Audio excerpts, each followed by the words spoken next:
James Brown once sang, "It's a man's world." Thankfully, the times they are a-changing. More women are leading and speaking up. The Me Too movement has taken hold, and by and large, for the first time, men in positions of power are being held accountable for their actions. But where do men stand? How do they feel about it?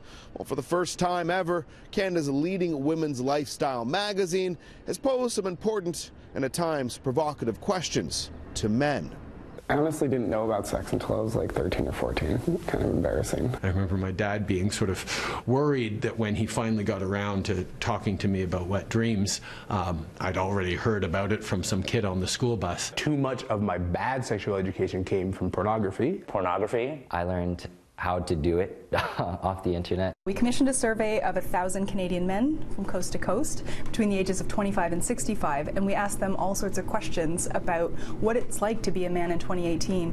And that sort of harkened back to what they learned about masculinity growing up, what they thought it meant to be a man. I thought it meant to be Chuck Norris, because that dude could beat up a lot of people. Martial arts movies. Let's record with John. We talked to men about work and how being a man has factored into their professional lives. I don't think there's any question that, unfortunately, it's an advantage. It's definitely benefited me. I'm sure it has benefited me. And we asked men about Me Too and some of the difficult conversations in that space as well. There's this unfair expectation that we need to have it perfect like that, and none of us are perfect. I don't know what I should be doing. I'm worried that something I might do might add fuel to the fire. We overthink this. Every man should be a good person. It starts from being a good person. Chatelaine is owned by CityNews' parent company Rogers, and it releases a survey each year, though this is the first time their survey has been male-focused. How important is it that men are at the table and that they are part of this conversation? I think it's essential. The Chatelaine survey also asked men how they felt when women talked about the pervasiveness of sexual harassment.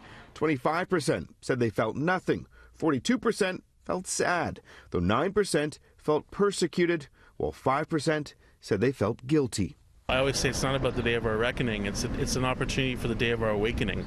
Jeff Pereira has spent the last decade as a masculinity speaker, taking the stage at multiple TED Talks. For the men and young men in this world and in your life, what is the point of no return?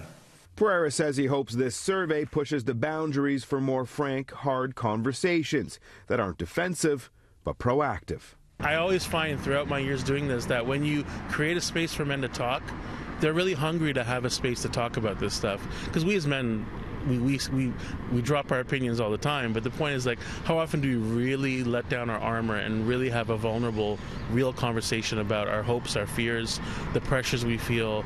To see more of the survey's findings and to watch the full video series, which includes Prime Minister Justin Trudeau and Raptors President Masai Ujiri, just go to citynews.ca or chatelaine.com. I'm Adrian Ghobrial for City News.